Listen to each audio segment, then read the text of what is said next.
Good afternoon and welcome everybody to the afternoon after the evening before. And what a momentous evening it was. A historic 80 minutes played under the blue sunny skies of West London at the Allianz Stadium, Twickenham, and one that culminated in the crowning glory of the Red Roses, the Rugby World Cup champions, the zenith of the women's game. And well, we can see that here at Battersea Power Station on London's South Bank that the celebrations have continued and they've migrated further into central London, and a blend of young, old, male and female fans, which has really typified the audiences that we've seen across this record-breaking World Cup are continuing the party here, and they are eagerly awaiting to see their heroes. All these fans have been invited to join the Champions Party today. A lot of, I think, hasty work has gone in to throw this together, and everyone's got on board, from the UK government to the National Lottery and to O2 as well, who have provided the bus for the Red Roses to make their way from the Lensbury. And I think, well, judging by the press conference, a bit of hair of the dog for some of them, like that fluffy friend down there on the South Bank today. And really, it's given everyone, well, less than 24 hours to digest an incredible performance from the Red Roses, but also just a spectacular and seismic World Cup, one that has changed the mantra, the conversation surrounding women's rugby, and, dare I say it, building upon the Lioness legacy that was further enhanced earlier this summer. If it was the summer of the Lioness, maybe it's the early autumn of the Red Rose after their triumph yesterday over Canada, and some heroes and some lives changed in the hoisting of a trophy as well. So the sort of order of play today is, well, that's what it's all about. It's smiles on dials. It is the next generation seeing their idols come and dust off the celebrations from the night before and really pay homage to this group of women and coaching staff as well, who have captured the imaginations and the hearts of, well, not just rugby players and rugby fans across the country. I think it's safe to say that this entire movement has caught on deeper than that, and everyone at England Rugby are incredibly proud of the achievements of the Red Roses. In the aftermath, immediately, yesterday at Twickenham, I know there was a friends and family do at the Allianz Stadium, and it wasn't just friends and family and loved ones, but all of the RFU staff were invited along as well. Not just the coaching staff, but everyone who makes the cogs at HQ turn, everyone who does the unseen work in the background to promote the game, elevate the game, do all they can to maximise, to amplify the gifts that our players have.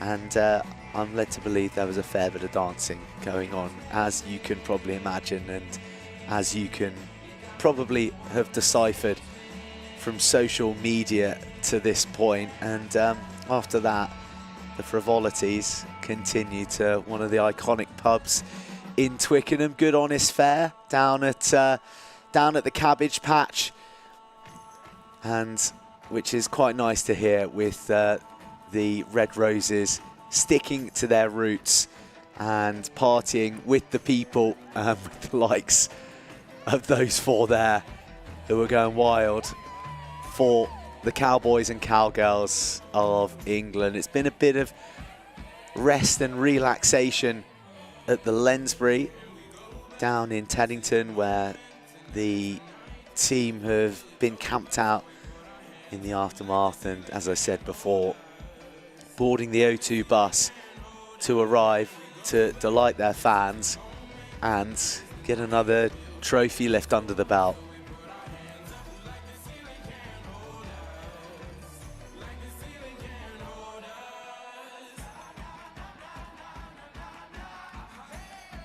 So good vibes all round at Battersea Power Station, and well, rather fitting probably that the Red Roses should be celebrating on the site of the decommissioned coal-fired power station, because it was they who were oozing power throughout the World Cup, and particularly so in that commanding final performance. A real sense that the Red Roses saved their very best till last. I wonder if those chimneys would have been able to contain the plumes that were being generated from the forward dominance that they exerted over Canada, who we simply must doff our caps to as well, because they had a stunning World Cup. There was the backdrop of a crowdfunding narrative in there as well, that they had called upon friends and families to add a little bit more into the pot to enhance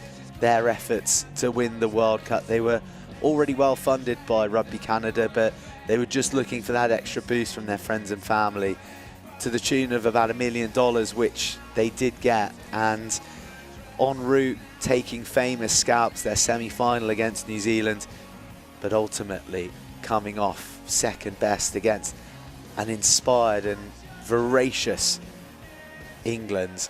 And you look to the first 4 minutes when Asia Hogan Rochester raced over into the left-hand corner. For a moment, alarm bells were ringing. Were Canada going to be the party poopers for the hosts? But you can always bet your bottom dollar on EK. Kill done and dusted with a mesmerising solo spectacular after about 7 minutes to get the Red Roses surge back on track. And from then on, it was all about those forwards. Amy Cockayne, Alex Matthews with a totemic performance and 2 tries, and Abby Ward in there too.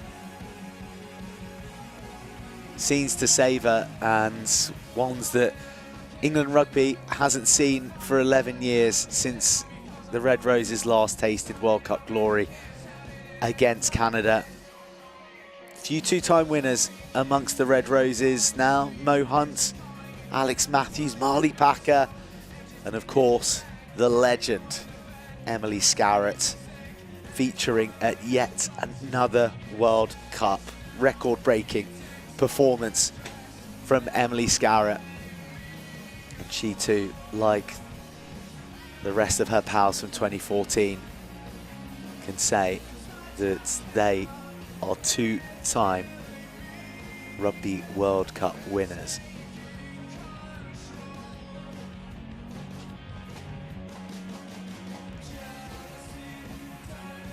It's a little bit overcast compared to what we enjoyed yesterday at Twickenham. Stunning day, just the perfect temperature, and it was an occasion that crescendoed to that World Cup winning climax, the bronze medal match, which was a terrific demonstration of the depth and the talent of the tournament. To see the rugby the New Zealand Black Ferns played in victory over France, and their surge back towards the end of the game really accented the quality that has been in this tournament and the continued upward trajectory of the women's international game.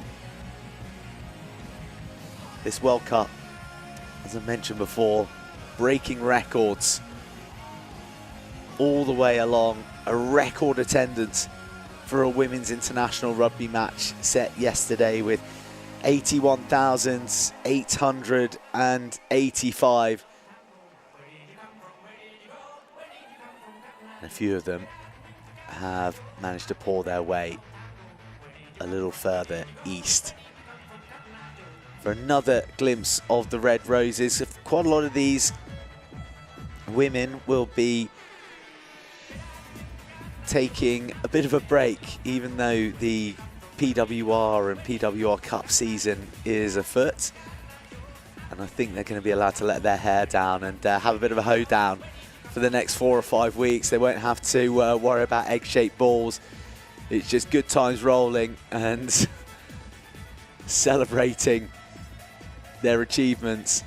And you can see right here just how infectious, not just the success, but also the whole philosophy, the whole atmosphere of the Red Roses has found itself to be. There are a couple of greats who wore the Rose of Distinction. Shauna Brown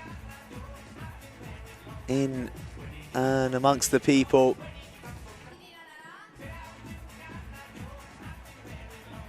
And, well, I think we can forgive them for making us wait. I'm sure that the celebrations were rather full-blooded. Certainly there from the press conference. A couple of shots on social media has given sort of 2005 Ashes feel in terms of the worse for weariness at times, but it's all been in great nature. And if you can't celebrate being the champions of the world, then, well, when can you celebrate? I know that a lot of the friends and family have also made their way here today. There was a bus put on to make sure that they were here in attendance.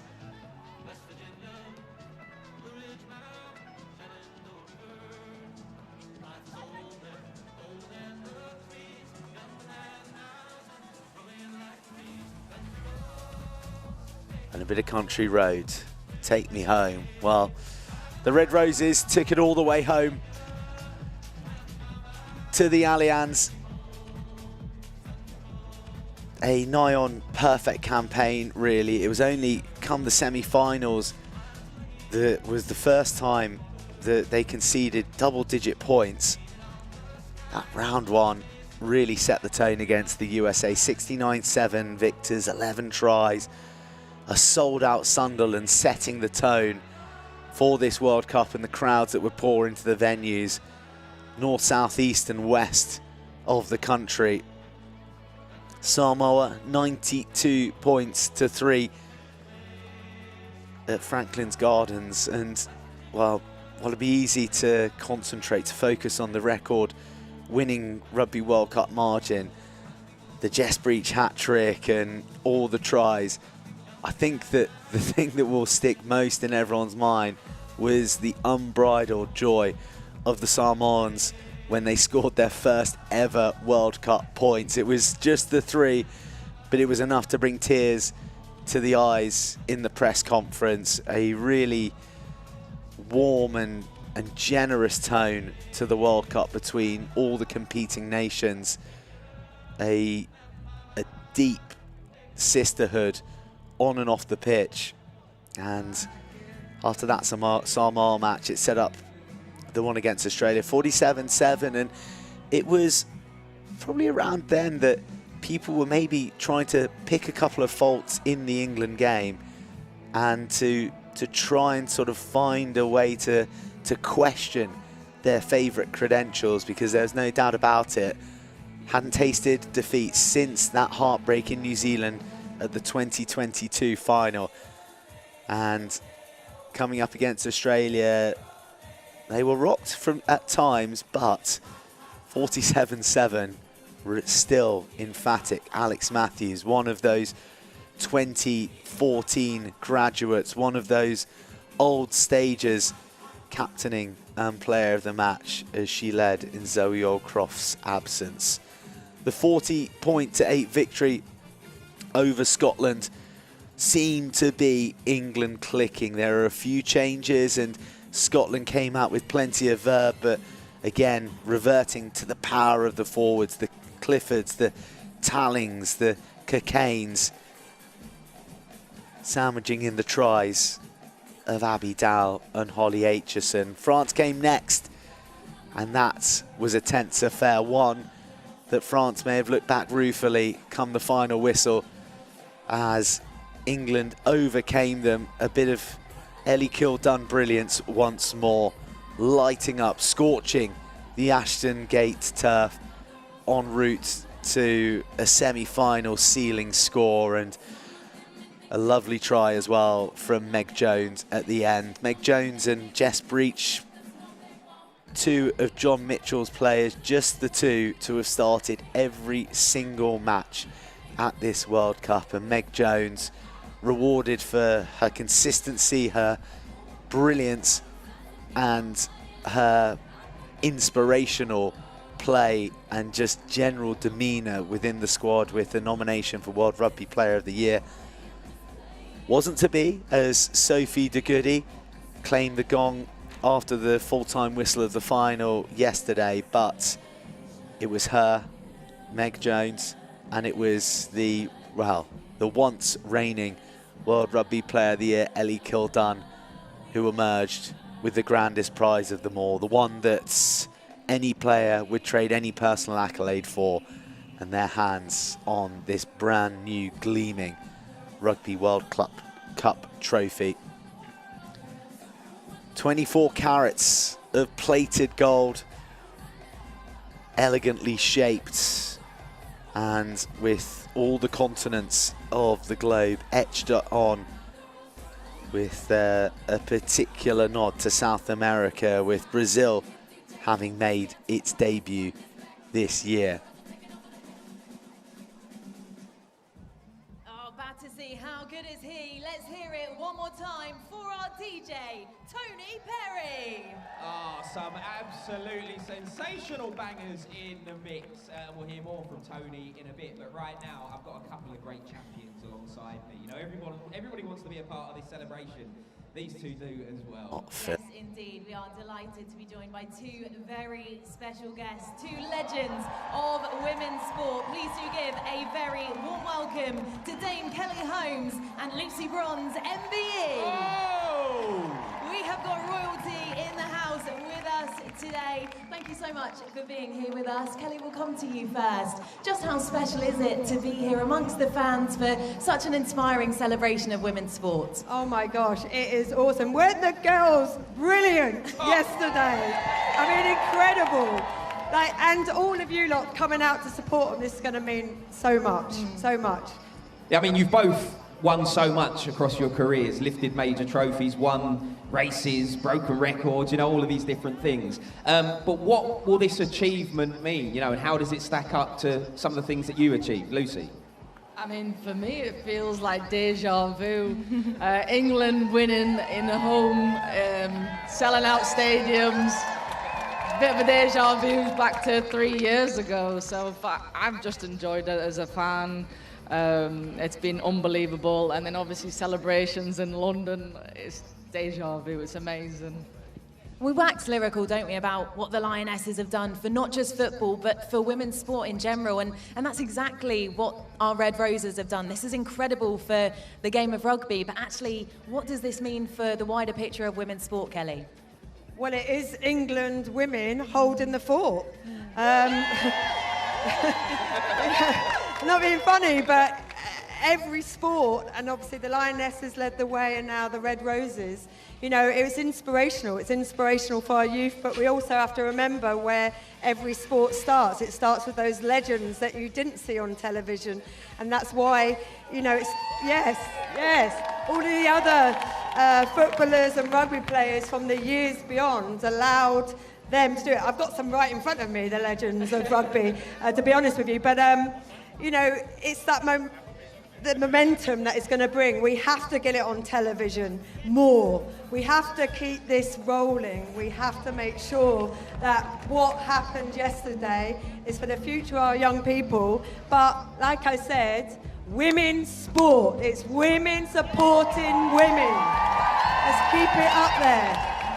I mean, even when you look at just how things have changed in the last 10 years, it's pretty unreal to see. And, you know, to be living in it, we are so incredibly lucky. And, you know, we've just got some great teams and some great athletes, so that helps as well.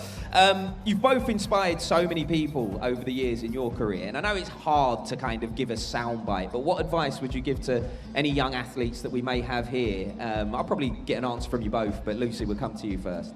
I think just find your passion, whatever sport it is. Find a way to enjoy it, work hard. I think that's what success brings, even if it's the top level or lower level. Just enjoy it, be with your friends, have a passion, enjoy life, and I think sport is a huge part of that.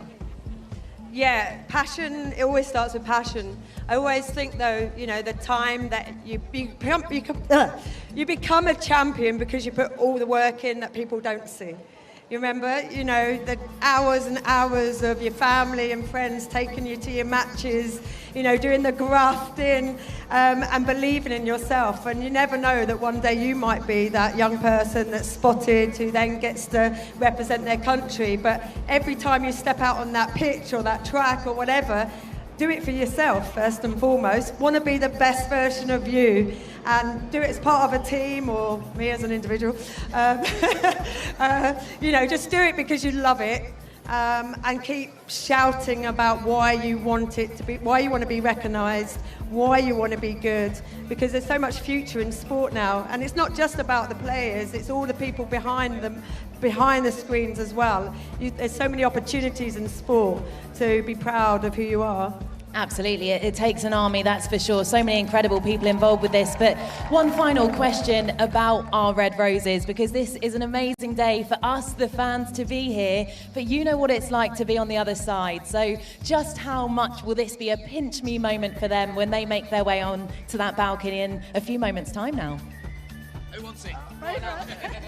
No, I think unbelievable. I think the fans can't ever just know how big it is that you've turned up here today. The girls will absolutely love it.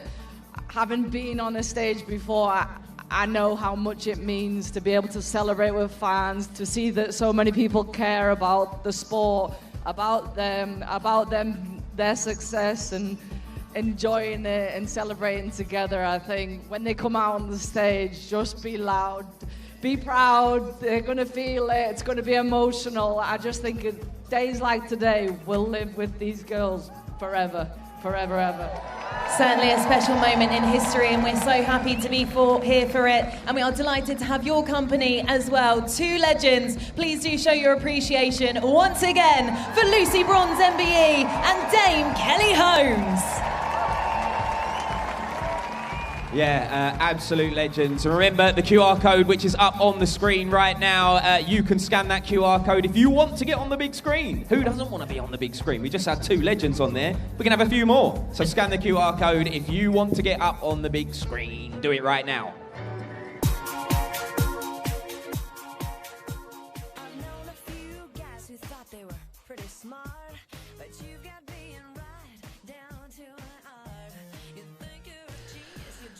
Proper legends. I can completely agree there, and the messaging as well there from Lucy Bronze, fantastic, about just get out there, play with your mates, have fun, live life, and sport is so very much at the heart of it. And God, Lucy Bronze would go all right in a game of rugby, wouldn't she? Played the entirety of the Women's Euros with a broken leg. I think that she is tough as teak and would probably be pushing to get into anyone's World 15 with a mentality like that.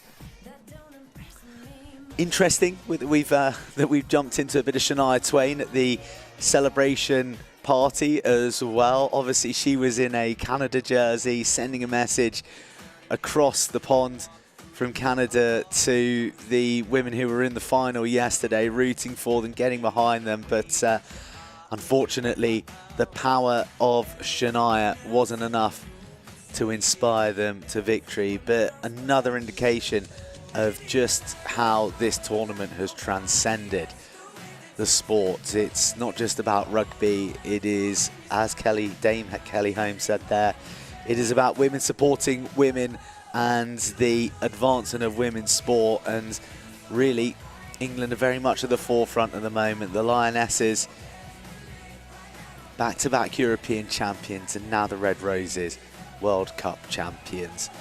We are waiting expectantly for the girls to make an appearance.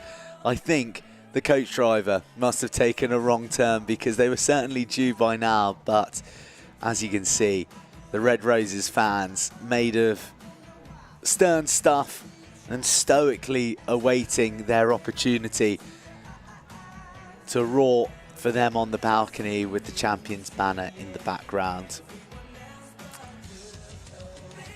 Funny to think how this World Cup is now drawing to a close. 6 weeks flies by, and it was actually down on the south bank of the River Thames.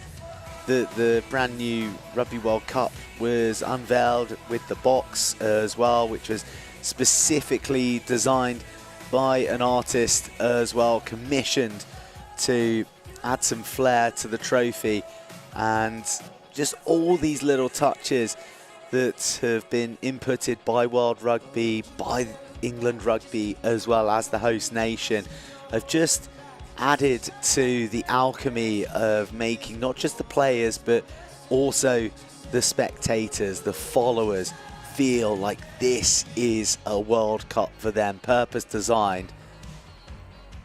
And that's what it's all about. The Red Roses. How do I get me one of those t-shirts? There was some limited edition Champions t-shirts on sale at the stadium last night at the final whistle. I'm pretty sure that they would have got all snapped up. And some good shots of Hannah Bottoman wearing one of those, power sliding through the changing room with the World Cup. She has had a virtuoso tournament and was outstanding in the final as well, a menace at the breakdown throughout the entirety of the game. We're going to go back to our celebration party. We're going to hear from Kenzie and the gang. Moment in history, Nick. Yeah, it's going to be absolutely incredible, and very soon we will be live on the BBC with the legends Topsy Ojo and Katie Daly-McLean as we get ready to welcome the Red Roses. Oh yes, and we want to make sure you are ready for them. It may be wet here, but we do know how to have a good time. So Battersea, are you ready to get loud and make some noise for our Red Roses? Because it's almost time to welcome them here to London. Let's hear you, London!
I'll tell you what, the Red Roses fans are made of hardy stuff, aren't they? Skies beginning to open and the rain beginning to just drip down, but the England flags flying high. Not even that many brollies as well, just hoods up. Get stuck in, we're waiting it out. We are not going to miss this moment, this historic moment. And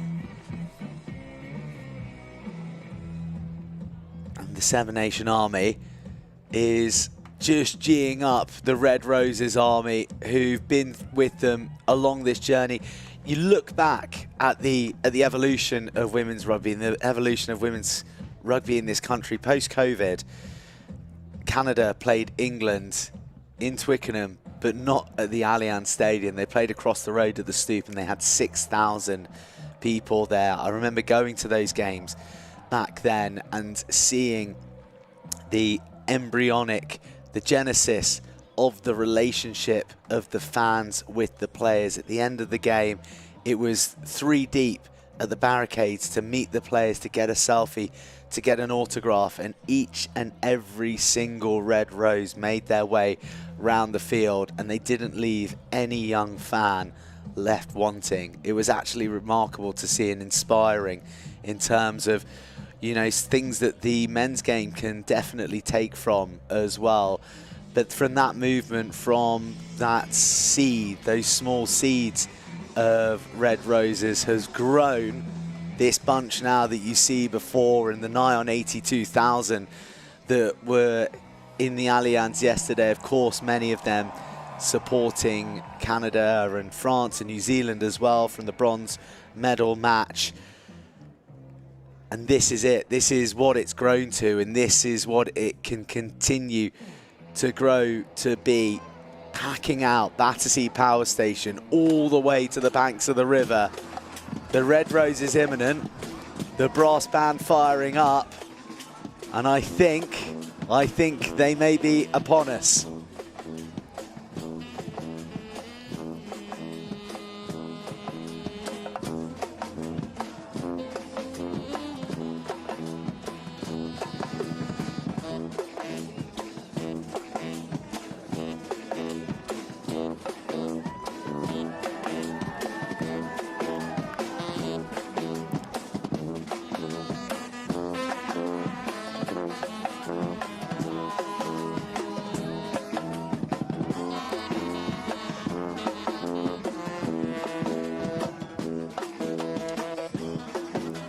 Well, the brass band continuing to raise the temperature of the souls here at Battersea Power Station and playing that distinctive music that probably most of us associate with Pulp Fiction, but it was ringing round the stadium yesterday on the electric guitar in just an electrifying start to the final. After a bit of living on a prayer as well, and it was that energy that was just coursing through the stadium, and you feel now the procession is taking the music to the balcony, and surely the Red Roses now with us, laying in wait.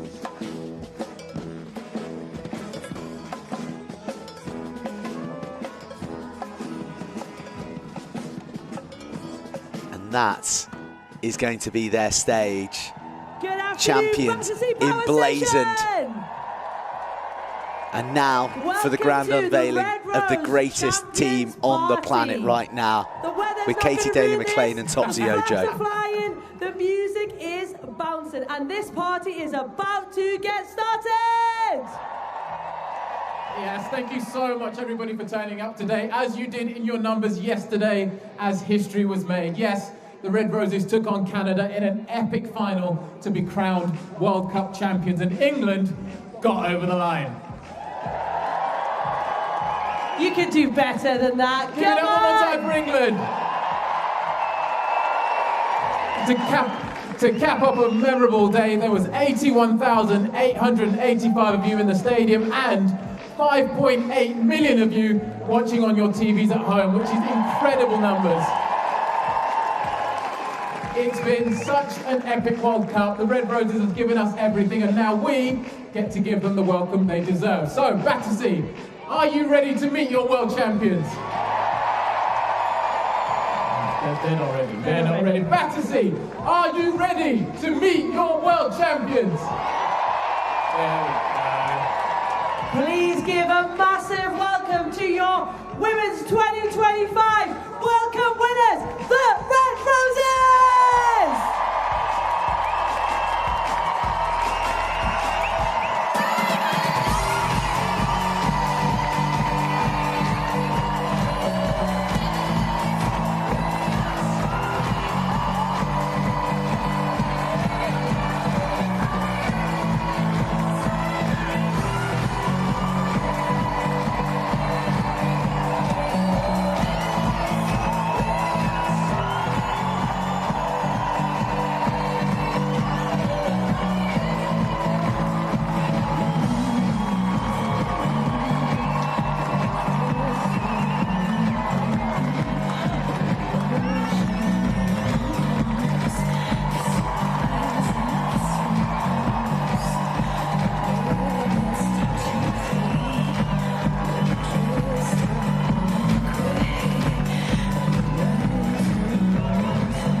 Ladies and gentlemen, give it up for your Red Roses!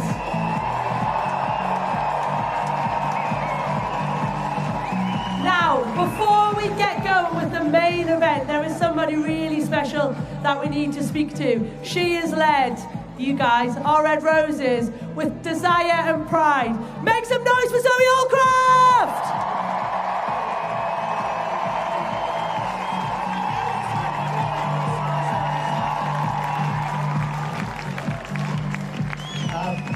Zoe, congratulations. I mean, you stood next to somebody who's had the privilege of doing it before, but what is that moment like when you get to put your hands on the trophy and lift it for all your teammates, all the country to see? Honestly, it's absolutely unbelievable. We've been on a journey for 3 years.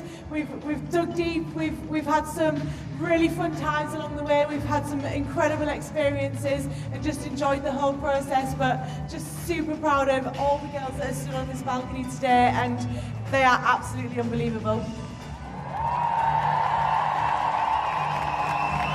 There's obviously been some massive standout moments, but talk to us about how this group's gelled. Like you say, there's been some moments, but what's been special for you? The big thing is our culture. Like, we are so bonded as a team. Like, we have so many fun experiences. Like, we just enjoy each other's company off the pitch, and I just enjoyed this whole time together, and it really connects us on the pitch as well.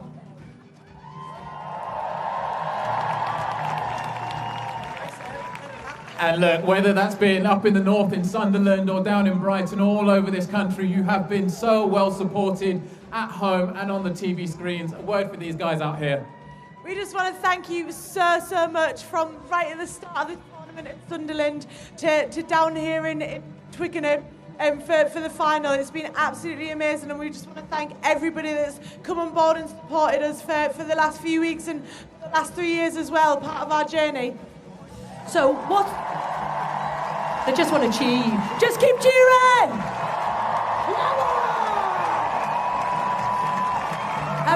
What's your hope this tournament will do for the women's game? We spoke about redefining the women's game, and I think it's not just about winning that final, but it's been about inspiring the next generation and inspiring people to pick up a rugby ball and play in their local clubs. And I think that's been a massive thing for us, being part of this journey, connecting with our fans after games, going round and meeting everybody, and we just want to make everyone feel part of us as well. It's like she knew that, because I don't know if you know, but Rugby Fest is happening next weekend. The National Lottery have been a huge sponsor of this, so if you're interested, you need to get down to your local rugby club. Massive thank you to England captain Zoe Aldcroft!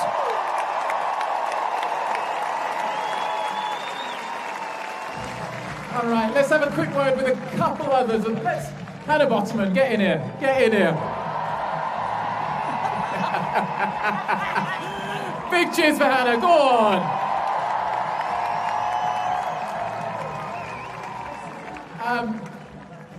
Iconic celebrations are a thing. Talk to me about knee slides, with the trophy, with the shades on, in the changing room. I mean... I've been banned from them since the first time I did them, from the physios and stuff. They can't say no when we win the World Cup. I just thought, can I swear? You cannot swear. Sorry, is that okay? Yeah. I just thought, fudge it. I'm going to do it anyway. So I did it. It was great fun. Thank you so much, guys. Sorry if anybody heard that. We don't condone swearing. Sadia Kabeya, who is probably less hungover or drunk than Hannah Botman. Where is she? Our player of the match, everybody! Hang on. Oh, hang on. Okay, we're just going to do something. Sadia Kabeya. Sadia Kabeya. Sadia Kabeya. Sadia Kabeya. Thank you. Woo! How do you feel about that song? I love it. Look, you were absolutely outstanding yesterday, as were so many individuals. What did it mean to win Player of the Match in a World Cup final? I mean, it was a whole team performance, wasn't it? I think any of the girls would have got Player of the Match in that game, so for it to go to me is amazing. But, what can I say? It's a World Cup final, Player of the Match is nice, but, yeah, it was a whole team performance, so, yeah. It is. It was a really funny moment. After the game, you guys crashed the BBC studios, and there was a little phrase you were trying to get out there to let everybody know how to say it properly. So tell us about that. Yeah, so I did a little slang kind of teaching to the girls in camp one time, and we have a phrase called clock it. So everyone put your hands in the air, one hand in the air, your two fingers, you tap them together, and you say, clock it! Yeah, thank you. Now, we're joined by Abby Dow, and for those of you who didn't see, Abby Dow, come and talk to us about your brother. Yes, I'm one of three, and you obviously, as a sibling, you have to despise each other in the best ways possible. My brother loves to dress up as the opposition. He's been doing it for years. He came as a Mountie yesterday. He was Napoleon the week before, and he keeps on doing it, and hopefully will continue to do it. Are you a fan of this? Absolutely. I think most of I managed to have quite a few people come yesterday, and most of them were dressed up as some sort of Canadian. They decided to join in with him, so the support that I have through my friends and family, it's solid, but it is very funny at the same time. Thank you very much, Abby. Who do we need next? There's a rumour you brought your coaches with you. No? No coaches? There they are. There they are. Woo! Lou Meadows and Sarah Hunt, everybody! Sarah, come on over. They don't want to talk to us. They don't. Right, let's get Mo. Mo Hunt, where are you? And Meg Jones. Mo and Meg, come join us. The double act that everybody knew they didn't need. Come on, front and centre. Right, Mo, one for you quickly. Every team... Right, okay. Every team needs a good team DJ. So tell me about that role. Yeah, to be fair, just trying to get the girls a bit of vibes in there. Sorry, what's wrong with your voice, Mo? I had a great night last night, everybody, so apologies. Come on! Meg, is Mo a good DJ? She's alright, yeah. Sometimes you do put like Cotton Eye Joe on. Yeah.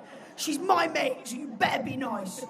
And sometimes she puts Cotton Eye Joe on. It is a banger, but sometimes it doesn't hit right. Is that our only fault? And she does this like fade, this weird fade, but she says it's DJing apparently. Yeah, it's DJing. Oh, fine. Yeah, nice, Mo. Should we do one for Katie? Yeah. Right, we're gonna do this. I said a boom, boom, boom, and let me hear say wow. Wow. Said boom, boom, boom, and let me hear say wow.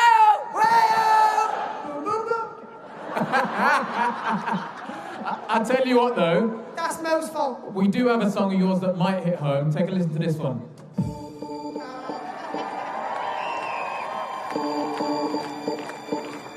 My lover's got no money, he's got his strong beliefs. My lover's got no car, he's got his strong beliefs. My lover's got no fame, he's got his strong beliefs. My lover's got no money, he's got his strong beliefs. Louder, DJ! People just want more and more. We don't know what he's waiting for. More and more. People just want more and more. We don't know. Sing it! England's on fire!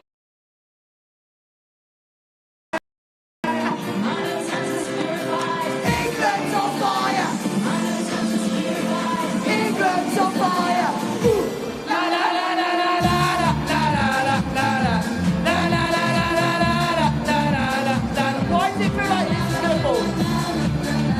La la la la la la la la la.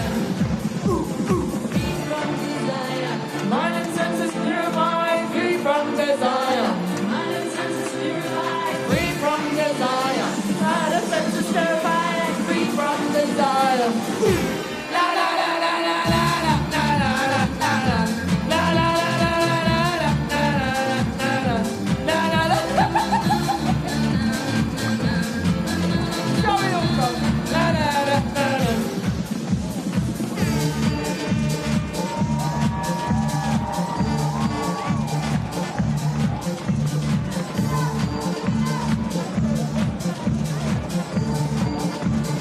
To the left.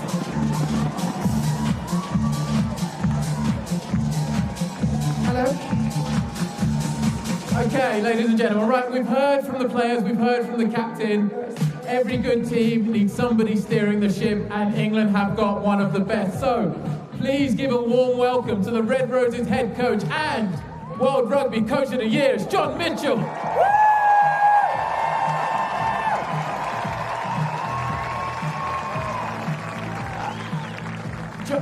John, when you took over this group, you said you wanted to develop them into a truly champion side. So, what were some of the things that you really wanted to focus on to achieve everything that you've done from tomorrow to the scenes we now see out here in front of you? I think the first thing really is just get the girls to express themselves, and ultimately connection was a huge part of our drive. It was a big part of our growth, and I think we've become stronger as a result of it. Your growth, we keep talking about growth, but how proud of you of what this group has achieved? I know they're cool. They're unreal to work with every day. They're fun, hilarious, driven. Can be annoying occasionally, but Who's you love them to annoying? bits. Tell us. Who's the most annoying? No, I can't tell Are you you that. do you have a favourite? Do I have any favourites? Yeah. No, I don't really have any favourites. Good answer. They're all very, very different, which is really cool. But yeah, no, they've been unreal. Once they understand what's required, they just take it on. But hey, they're also really well supported by a wonderful group of staff as well. So we couldn't do what we did yesterday without them. Now, obviously as a head coach, you've got so much to deal with, but I don't think I've ever seen a head coach appear in as many TikToks as you have. Is this the new secret to coaching a successful side? Well, yeah, it certainly it advanced my social skills, but I must thank Sarah Berner because I've gone to many of her lectures during the last 3 years, and I look forward to going to many more. You can tell us more about the lecture. Ladies and gentlemen, we've got one more question for you, actually, because we don't want to jump ahead, but you are contracted for 1 more year, so what's the plan going forwards? Yeah, well, I'm looking forward to celebrating this for a little bit longer. The beer fridge is looking pretty good. Should be empty by now, shouldn't it? Well, we'll be soon. There we go. And then, hey, look, we'll get to Christmas and let the girls work their way back into their club sides and give them a break, basically, and have a chat in January and see what everyone's goals are, and then we'll move forward into the Six Nations. Do you intend to have a bit of a break? Got any holidays planned? Yeah, I'm going to go back to the Indian Ocean for a month in December, so looking forward to that, yeah. John, thank you very much. Yeah. Everybody, England head coach John Mitchell!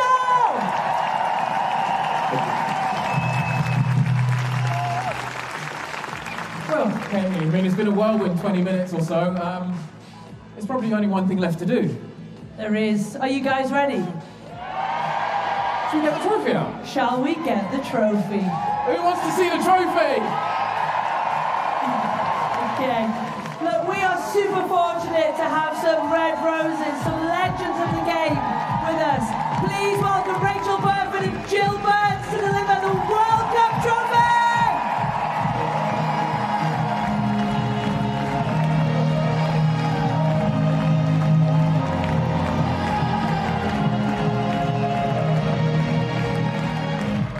Zoe, if you would like to do the honours, girls, if you come centre stage.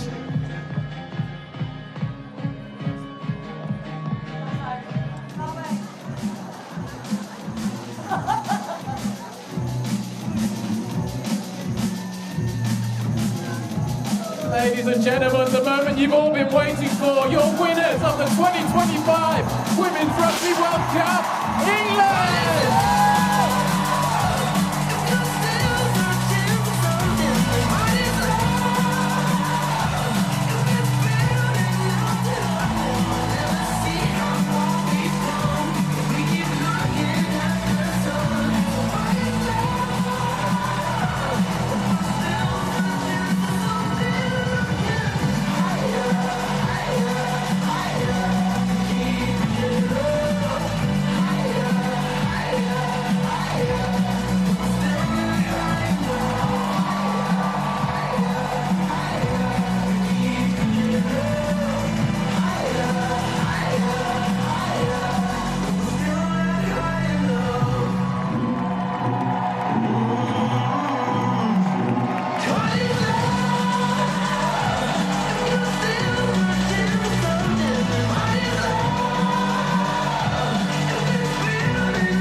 Katie's on it.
so much for joining us today. The Red Roses are going to make their way down now. You're going to get to see them up close and personal and to see the 2025 World Cup winners!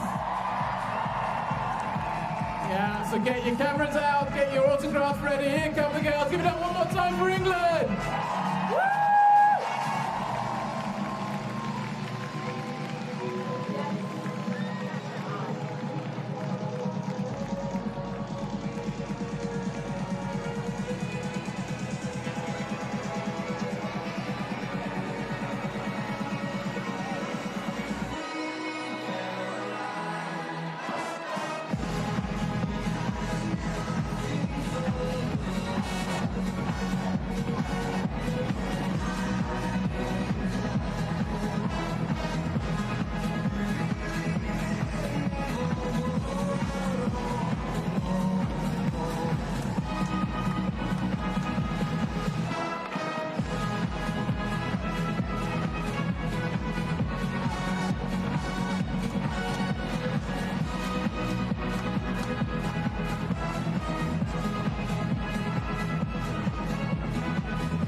Right, here they are, the Red Roses have descended from their rather regal balcony, similar to across the river at Buckingham Palace when the royals come on out to greet their adoring public. And you can see one of the big characters there of the Red Roses, Hannah Bottoman, who, I mean, she's always been a fabulous player, but there's a real sense of that this was her arrival. This is the fulfillment of her qualities and talents, and yes, an immensely vocal and I think as far as front rows go, just that perfect blend of eccentricity as well that is synonymous with the jersey numbers 1, 2 and 3, and a fine breakdown performance in the final. Yellow card almost proving a turning point, but thankfully not for her. And as Topsy alluded to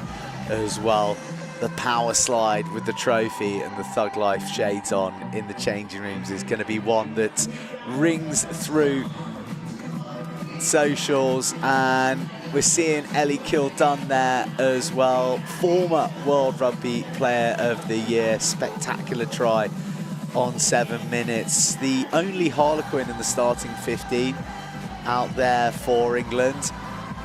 I'm keen to get her back, although she won't be playing for another 4 or 5 weeks. Marley Packer, who took the captaincy for the side when Zoe Allcroft was injured in the group stages as well. She was captain all the way up until January this year, and then the competition for the back row became so fierce that John Mitchell made a big call. She spoke about really honestly and openly about how gutted she was, but as any great leader, pro and lover of English women's rugby, she just used it to steel herself to to serve the team in a different way. And anyone who watches Marley Packer's performances know that they're never anything short of 110%. Sarah Byrne, another one of the big characters who's emerged over the last year as well, there to her left. And Ellie Kildunn is been habitually drawing the biggest roars of the whole competition, and just behind her is her podcasting mate Jess Breach, two women playing for London clubs. They'll be conspiring against one another when they redon their Saracens and Harlequins jerseys, but sky's the limit for someone like Ellie Kildunn. She may no longer have the World Rugby Player of the Year accolade, but there's so many strings to her bow. Really passionate about photography, fashion, really sort of sums up this new generation of player who refuses to be pigeonholed just by their sport anymore. And it's these kind of characters and personalities and interests that are driving the game to a wider audience and drawing faces and crowds into moments like this that the game has been lacking over the last few decades. And tell you what, World Cup winners medal looks good around all of their necks, doesn't it? More beginning to flood down from the balcony. I don't know who is up there on their own. I think it's Meg Jones. That kind of those kind of antics absolutely reeks of Meg Jones, and I think maybe Mo Hunt's up there with conducting the audience as well for We Are the Champions. Just happy to be serenading their fans whilst the rest of the gang are down there pressing the flesh and getting stuck into the selfies and the signatures. No losses since New Zealand and that final in 2022. Just 2 losses since 2019 for England's Red Roses. It's a remarkable run of dominance. People used to speak about the All Blacks of the teens being the best, the greatest sports side on the planet of any sport. And surely the Red Roses have got to be in that sort of conversation now, currently, with this unbeatable run that they're on, this record-winning run, and led by the newly anointed World Rugby Coach of the Year, John Mitchell, as well, who's yet to lose a game in the 2 years since he's taken charge. Enjoying the spoils, and Hannah Bottoman getting stuck in, getting there. Emily Scarrett, Abby Burton, she made her debut in the Six Nations, try-scoring one, in fact, against Wales. And 2 years ago, she was in a coma in a hospital bed, and they weren't sure if she was going to make it. And then she's representing her country and winning a Rugby World Cup. Another incredible personality and story. It's a rich scene through this group of women. Near that of Gloucester Hartbury. Zoe Harrison's been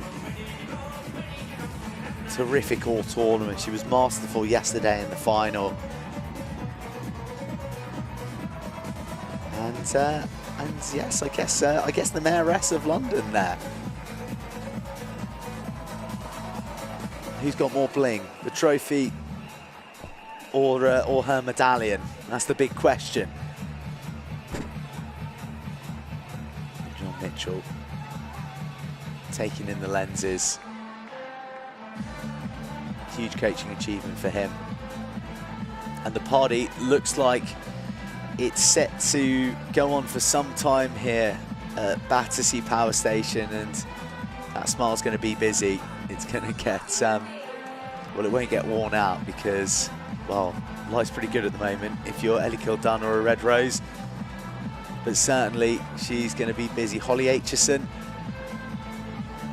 fine performance in the quarter-final against Scotland as the starting 10, enough to pose some questions seemingly in the media about who would be England's best option, but Zoe Harrison never in doubt in the mind of John Mitchell, and rewarding that faith with that final performance. There's Zoe Allcroft, the captain. Emily Scarrett, is it the last time that we'll see her in an England jersey? Who knows? And Abby Dow there, who we heard that wonderful anecdote of her brother perennially coming dressed as the opposition or a famous historical figure from the opposition. And she's also big on the crochet scene as well. That's been one of the running themes of the Red Roses throughout not just the World Cup but also in the warm-up games ahead of it. Devastating finish at Abby Dow, very popular figure in the group as well. Potent back three partnership with her and Ellie and Jess Breach on the other wing. And you think as well, all of the players you didn't see lots of game time who are so supremely talented. Claudia McDonald there next to Emily Scarrett, recovering from a neck injury that at one stage she didn't think she was going to be able to pick up a ball again.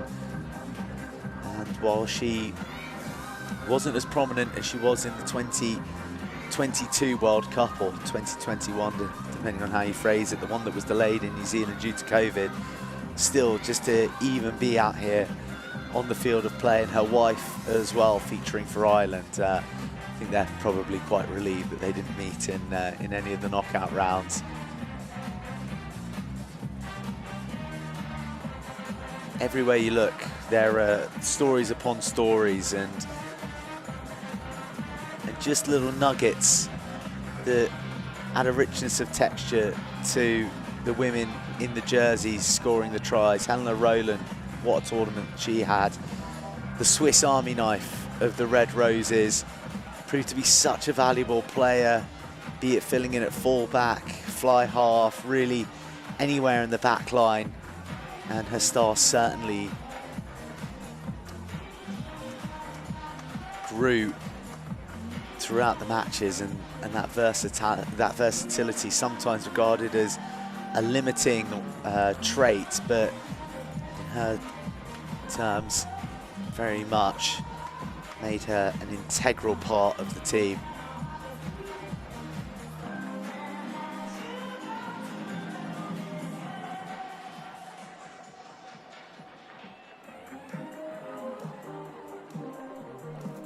All the Premiership sides represented in the Red Roses setup, from Harlequins to Trailfinders, Saracens, Loughborough, Bristol, Sale and Exeter, and a couple of Tigers in transition, the likes of Meg Jones, who's going to be playing at Trailfinders from next season.